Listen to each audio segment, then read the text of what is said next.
You want people to enjoy where they work. You want people to want to come to work. Because when people want to come to work and they enjoy where they work, they are more likely to put their all into it, to be more efficient, to really care about what they're doing, and then ultimately to have more output.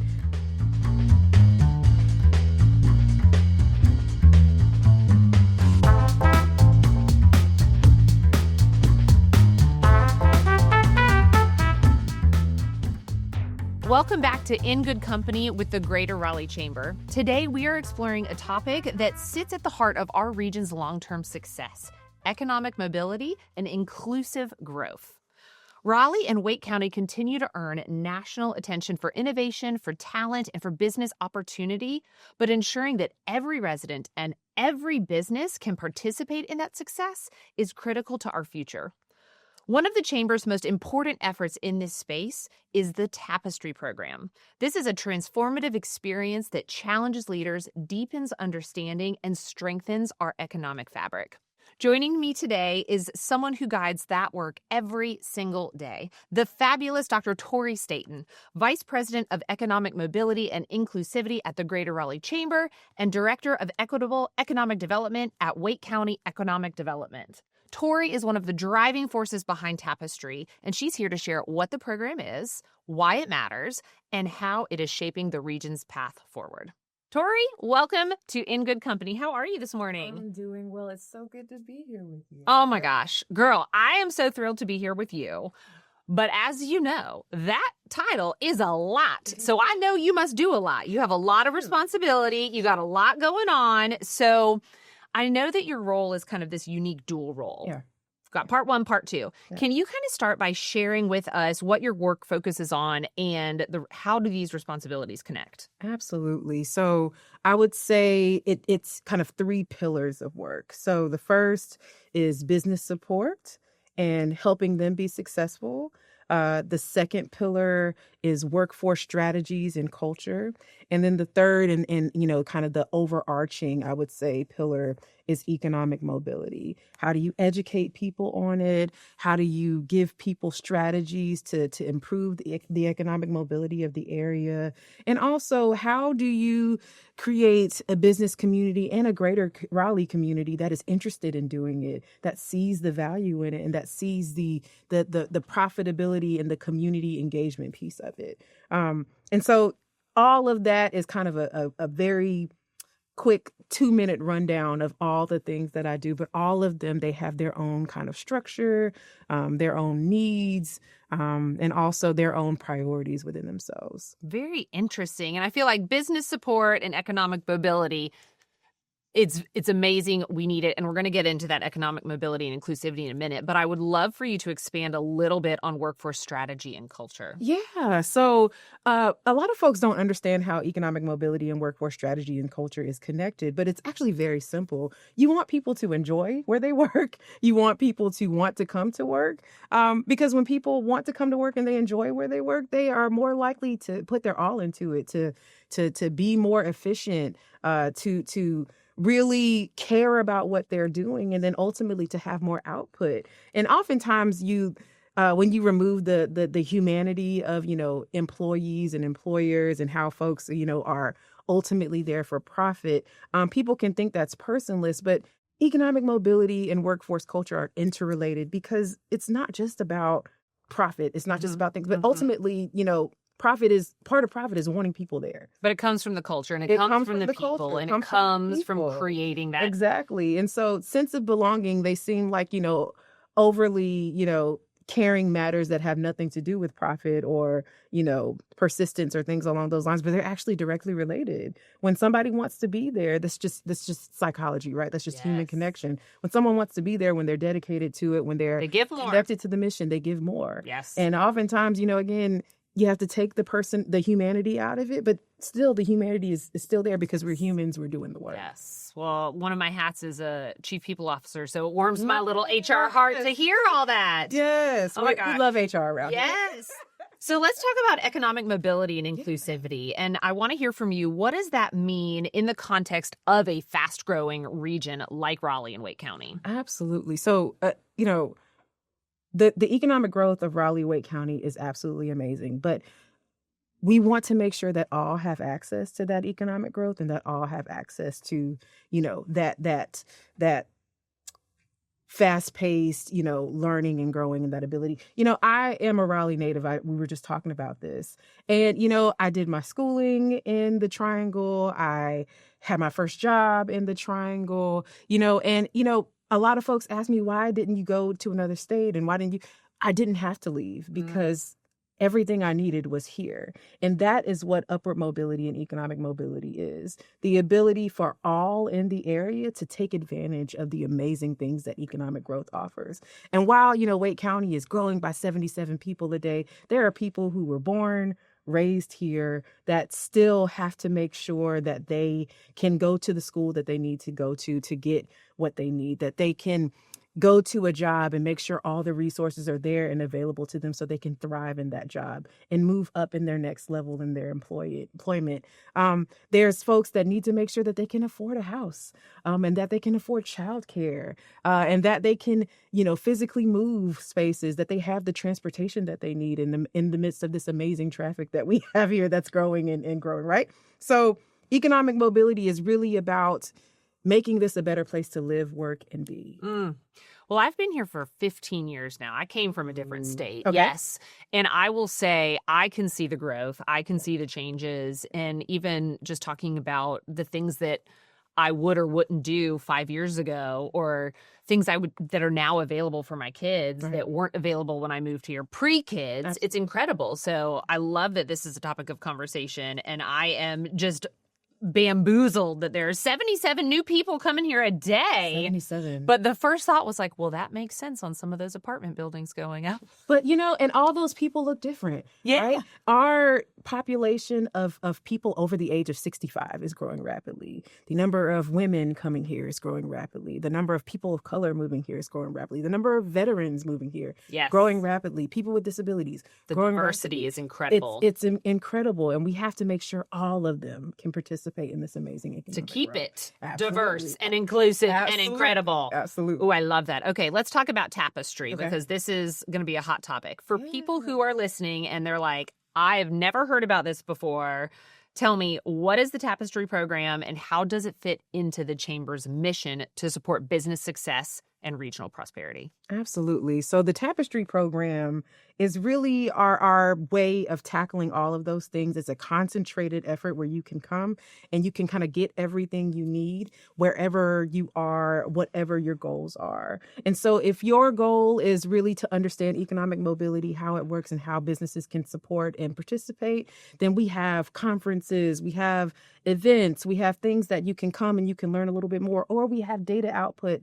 Our economic mobility index, for example, really looks and combs through all of the populations in Raleigh and Wake County and looks at things like home ownership, like management representation, like education level, all of that data you need. If you're a member of Tapestry, it's there and available to you. If you want to learn about equitable economic development and what that looks like, Tapestry is really your pathway into doing that. If you want to be amongst a group of professionals who think economic mobility is important and want to find ways in which their community can continue to participate, Tapestry is that group of people. I would say Tapestry really is the North Star. If you want to learn about economic mobility, if you want to participate in it, and if you want to grow as a business in that area, inclusively grow, Tapestry is where you can find the pathway to do it.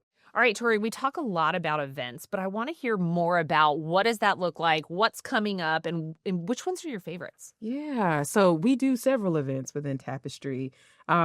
We have our Triangle Workforce Strategy series, which is a series of what I like to say taboo subjects with regards to creating sense of belonging and inclusivity in the workforce. We talk about things like inclusive leadership.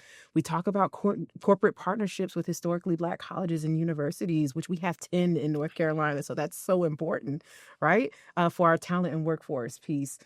We talk about things like supplier engagement and why that matters to corporate entities and small business. We talk about those undergirding kind of keys to creating a very, innovative workforce, but oftentimes they're not explicitly stated. And so I really love our Triangle Workforce Strategy series because it's a really intimate time to connect with a key expert speaker or a panel, and they can really say, hey, this is what I'm doing really well, and these are ways that you can replicate it. That's the keys, right? We have a new program that we're piloting actually in 2026 called our Foundations of Economic Success series. And these are not necessarily events, but more so convenings of top business leaders to talk about things that are very, very important to economic success and mobility to all in the area. Things like childcare, things like healthcare, transportation. We'll talk about housing and availability and affordability. And we'll talk about food security. Again, all those things that, you might say, how do these things relate to business, or why should businesses care about these things? And, these are directly related to the success and the output of their employees. And so we wanted to give the business community a forum to talk about these key things and to really share what their needs are, what their priorities are, and what they suggest other businesses do to address these needs and these important kind of undergirding, areas of economic mobility. And then so that's going to be the pilot for 2026. It's going to be the pilot, Okay, and awesome. we're really excited about that. And so fingers crossed, we'll see how they all go. And then our Perspectives Conference, which is a huge just convening of folks, not just in the Triangle, but really around the state. And we talk about things like creativity and innovation in our workforce. We talk about ways to improve our workplace strategies. We talk about ways to address inclusive economic growth and ways that businesses and corporations and small businesses and nonprofits, all of them come together to create this ecosystem of inclusivity in the Raleigh-Wake County area. And it really, it's a wonderful place to learn and grow. We have over 10 breakout sessions every year. We have an opening presenter, and we also have a keynote speaker, or what I like to call a key learning moment, because it's all about learning and engagement.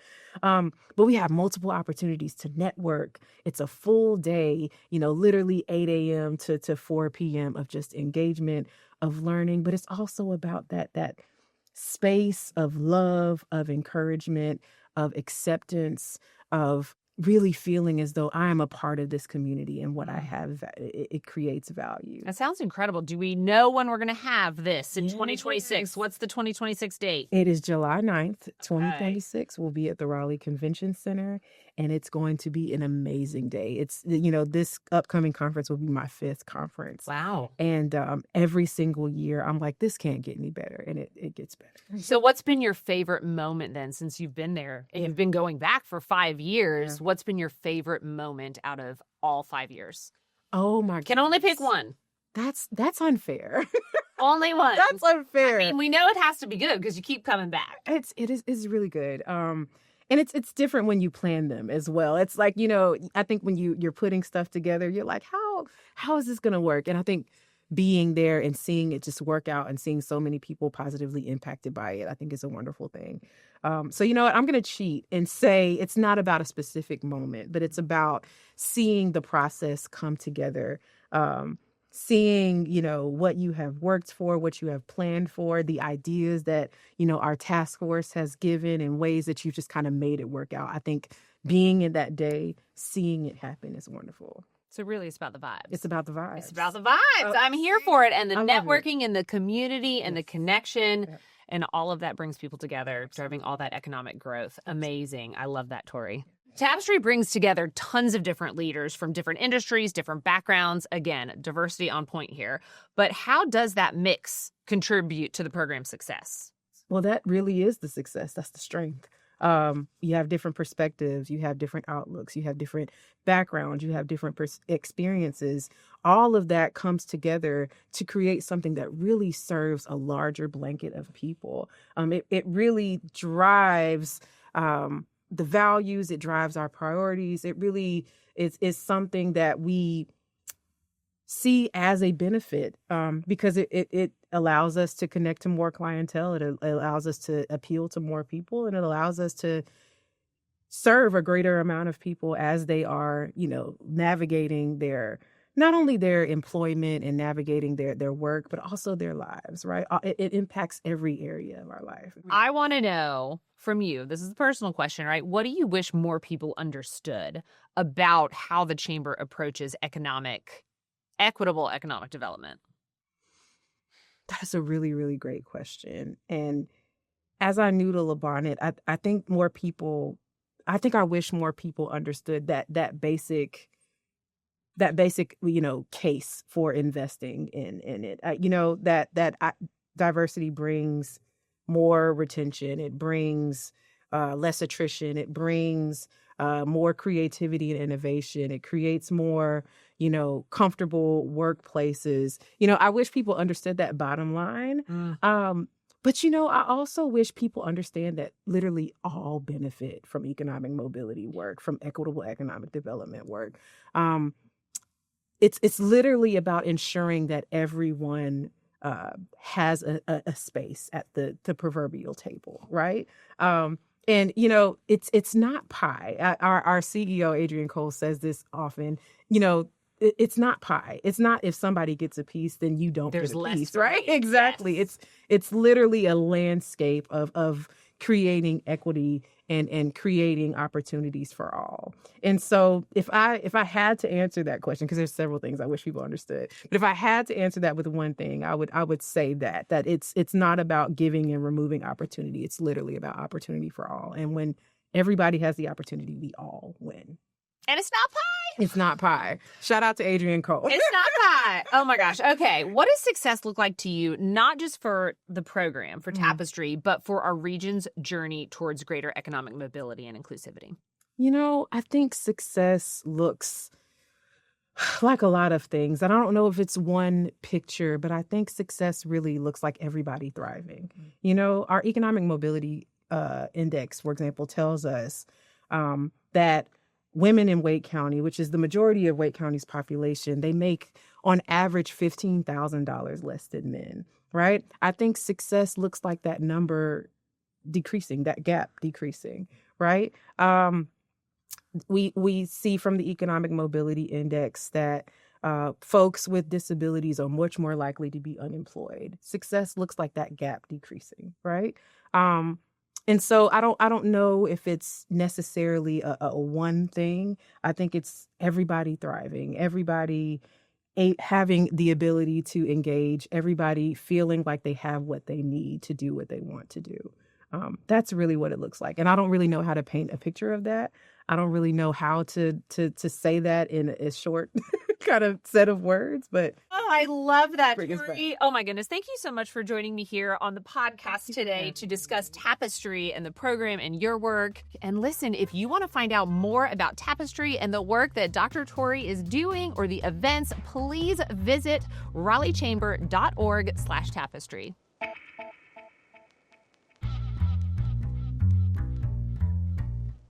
Hello, everyone. It's time for another Mimi's Member Moment where we highlight members who are making a huge impact in our community. Today, I'm joined by someone whose organization has been a strong supporter of not only the Greater Raleigh Chamber, but the Tapestry program as well, and who personally brings a deep commitment to community engagement and economic mobility.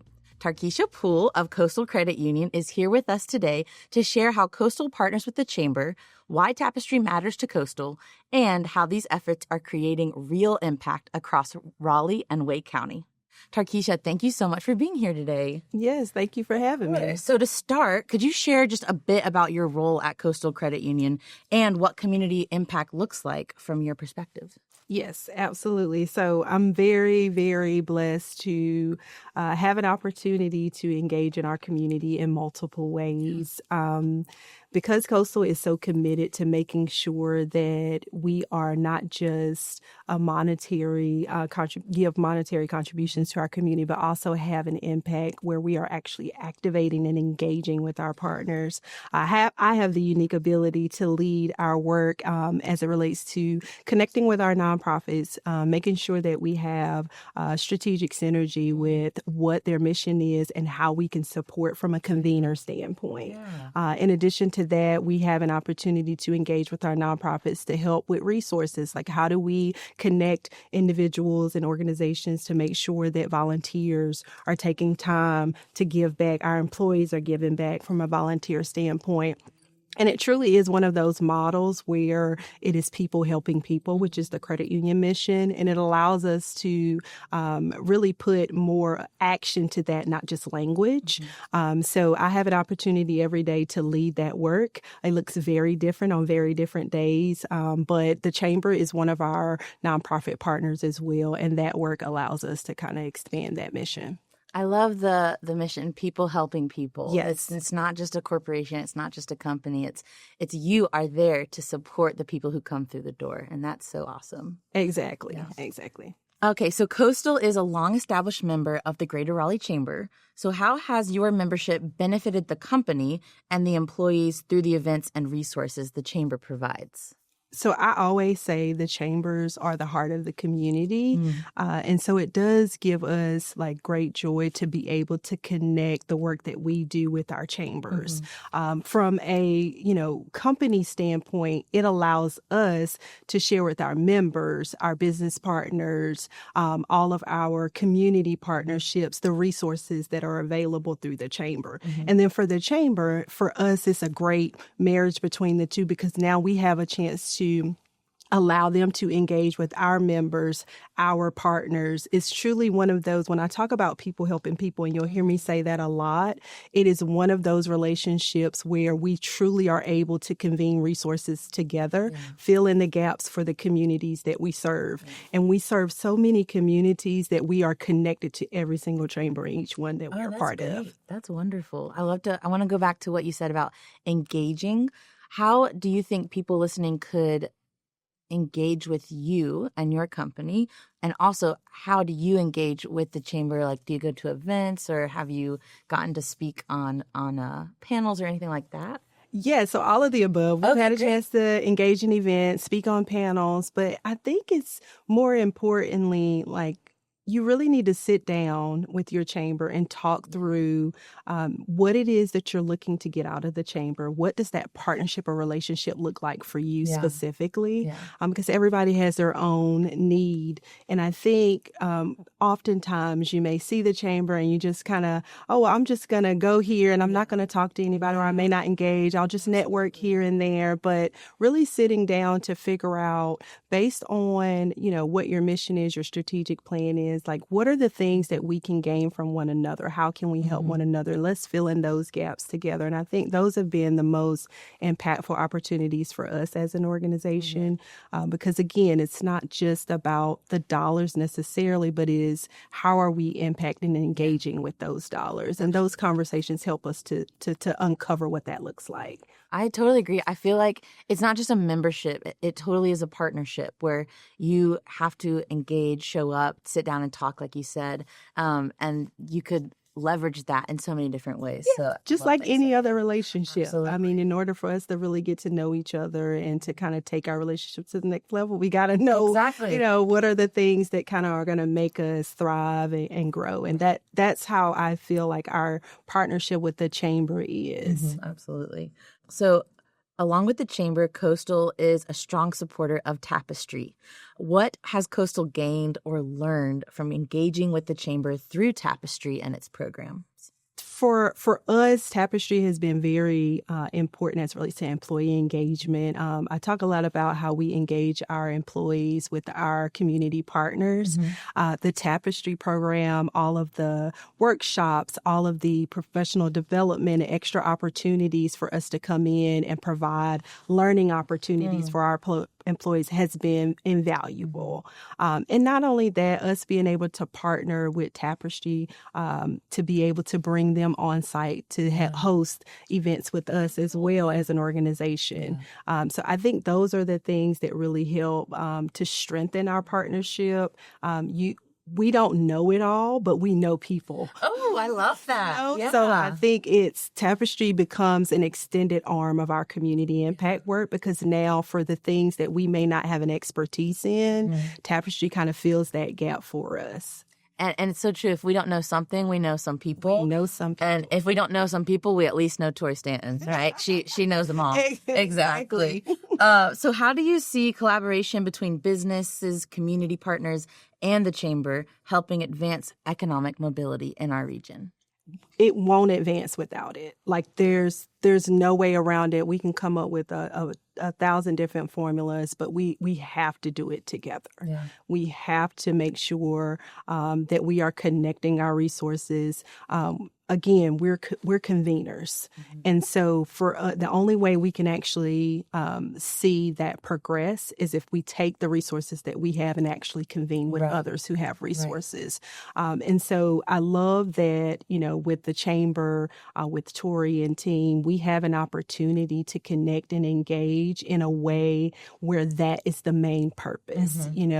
There's not a thought in my mind that when we're partnering, that it's all for show. The intention really is, are we moving our communities forward? Is economic mobility at the forefronts of our minds? Are we putting the right people and pieces in place to make that happen? Yeah, I absolutely agree. I think the value in Tapestry and the chamber itself is how authentic and genuine and intentional interactions can be. I think that, even this segment shows that we want to connect with our members in a way that showcases who they are. And I also love how you said when you partner, you bring different things to the table. I think it's so true that we might not have all of those resources or all of the capabilities, but that's where the members come in and are able to partner with us that way. Exactly. And then you have, there's a voice that the chamber and even the Tapestry group has that certain partners and unique partners have an ear to that we may not have their ear. And I think those are the small things that make a huge difference in making this work actually successful and not just something we talk about. And so I think, as we're talking about economic mobility, as we're talking about deepening partnerships, as we're talking about the value add for Tapestry in the chamber, those are the things that I think stand out for us as partners and why we continue to support it. Absolutely. Yeah. Unfortunately, this is the last question. Why should businesses, large or small, get involved in supporting this kind of work? It's the lifeline for their organization. I mean, whether you're small or large, it truly is the lifeline. It is one of the things, as we're talking to onboarding our partners, it's one of the things that we strongly suggest and we ask, are you connected to your chamber? Do you have a support system around you that will help us? Because we understand that we can't do it all, but with everyone, we can do a lot more. And so it is imperative that whether you're a small business or a large business, that you connect with the resources that are available to you. And the chamber allows you to not have to do all of the heavy lifting. You have an opportunity to lean on someone. I think of, when we're sick, we go to the hospital. We tell people when you're in financial trouble, come to the credit union. And so if you are trying to grow your business, you're trying to navigate these times that we're in, make sure that you're leaning on your chamber and leaning on the resources that are available to you. Absolutely. I love that. I like to joke that we are always in unprecedented times, right? And I think that the chamber, the credit union has achieved and been successful through those unprecedented times. So join up now, right? Join up now. And I would be remiss if I didn't also, talk about the fact that credit unions are cooperative. So it truly is the backbone and the foundation of how we move and operate as we're navigating the times and the work that we do. And so you'll always hear us making sure that we're connecting those resources. We're always pulling in partners partners. And I feel like the chambers are essentially doing the same thing, whether they're called a cooperative or not. Right, exactly. So if a listener is wanting to get involved and reach out to a credit union, what would their first step be? Yes, so we have a wonderful new digital platform, coastal24.com. Okay. It is an amazing way for you to connect. You can do everything from your mobile device, or you can go to your PC and connect and actually be able to take advantage of joining the credit union. That's wonderful. And the chamber is a partner, so that allows you to join us with. Absolutely. So coastal24.com. Coastal24.com. Awesome. Tarkisha, thank you so much for joining me on this segment today. And thank you for listening to this Mimi's Member Moment. Until next time, I'm Mimi Miller. Thanks for listening to In Good Company with the Greater Raleigh Chamber. Be sure to subscribe on your favorite podcast platform so you never miss an episode. If you enjoyed today's show, please leave us a 5-star review and share it with your network. Keep tuning in for more insights on the Chamber's programs, events, and members, and visit raleighchamber.org for info and to register for the Chamber's upcoming events.